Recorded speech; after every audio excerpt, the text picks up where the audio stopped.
Oh, hi. My name is Bobby Ellman. I am an autistic consultant as well as trainer with a postgrad degree in autism. I'm also a parent of two neurodivergent children. And I'm here today because I really wanted to talk to you about something that you've probably seen in, oh, I don't know, the news, Facebook, various different places. And that is Spectrum 10k. Now, when I first heard about it, it was probably pretty much when it came out between the 24th and the 25th of this month. And I don't remember the exact date because I probably put it to the side. I didn't really want to actually sort of look into it as deeply at that time, because on first sort of hearing of it, I immediately thought that, it put us back sort of 20 to 40 years. And I was really disheartened to see that a certain person, two certain people were involved. One is Simon Baron-Cohen, and the other one is a gentleman with the last name of Gershwin. Now, the gentleman with the last name of Gershwin was involved with Autism Speaks, and I think various different sort of cure autism things back sort of in the, was it 90s, late 90s, when that sort of all came out. And his agenda the entire time has been to find a cure for autistic people. So, that kind of really struck me without a doubt. I was really sad to hear about Simon Baron-Cohen being involved because considering how sort of outdated and debunked his theories have become. So, the theory of mind and the fact that autistic people don't have emotions or empathy and we are robotic, and this extreme male brain idea, every one of them has pretty much been debunked, and yet he's one of the leads on this study. And on the surface it looks fantastic. It looks great, this huge study to look into sort of, how to better support autistic people and the co-current conditions that we all deal with. Well, I actually am autistic and I have Ehlers-Danlos. And at first, like I said, it looks great.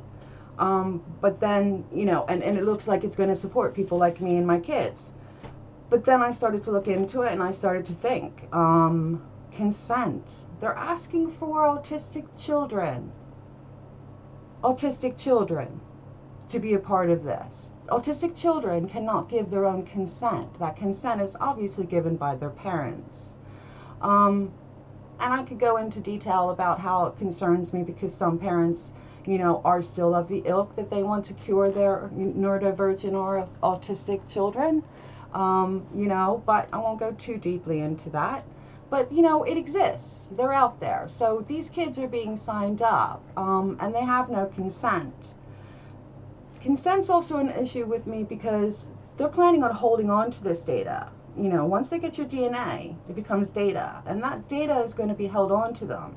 And they've already said that they're going to allow future people to have access to this data. That's concerning, because they give you no indication of who those future people will be or any guidelines into how this information is going to be used. And, we know from the past that there always hasn't been good research. There always hasn't been good studies. There have been very bad research and bad studies that cause great harm to people. And these people are usually different people, disabled people, neurodivergent people. So that concerns me as to, where this data is going to end up. And what about these children? These children aren't old enough to give that consent. What happens when they're 18? Also, if you go to sign up on this, there's a part that basically says you have to give your consent to them to use the data in this way. And if you don't, then you can't be a part of the study. So, it's there in pretty much black and white if you actually want to look into it deeper yourself. So these things actually really worry me, and it's not like you can actually pull out of the study anyway. Like most studies, you can go through, you can consent all along, and then suddenly you can wake up in one day and say, oh, actually I don't want to go and consent to this study. So what happens then? Okay, what happens then is that they basically tell you that they're still going to hold on to it anyway. That certain information needs to be held on for control and for archive purposes. So once you've actually signed up to this, you have no control over your data. You have no control over your DNA. And you actually have no control over how it's going to be used in the future. Now, it sounds like I'm a conspiracy theorist when I say that, and I'm not. I'm totally pro-science, pro-facts. And if this study was transparent, more transparent, in what they're actually asking of people, then possibly I would back it. I don't think so at this rate because of who is involved, as I've said. But you know, it doesn't take much to look deeper and see the problems that are actually with this study. And what worries me is that people are going to sign up to it without looking any deeper into it. You know, I mean, you can't really support autistic people by finding out their DNA and their data. Like, what is the end goal of it?